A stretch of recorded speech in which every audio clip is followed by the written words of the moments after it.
大家问千万字，大家要和大家做伙来捌一日。3年前，韩国一块歌伫咱台湾唱甲抓袂牢，因为歌词听起来那亲像是阿嬷跪骹，互人一抓就学起来，印象嘛真深。其实跪骹咱嘛会当讲是跪骹。今仔日要甲大家小解这一日，咱同齐来看到，这就是跪，读过月过第2条。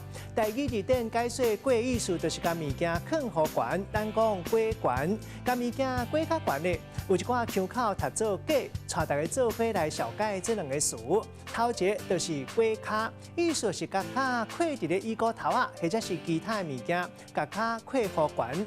第2个词就是跪悬，意思嘛是讲甲物件甲伊跪好悬。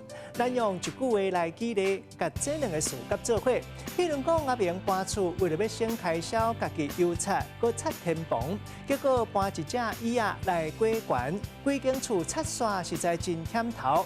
暗时夹一支椅骨头啊来跪骹，互伊筋肉小可放轻松。今仔日小解这一日读做过，另外话腔口读做假，提供予观众朋友来参考。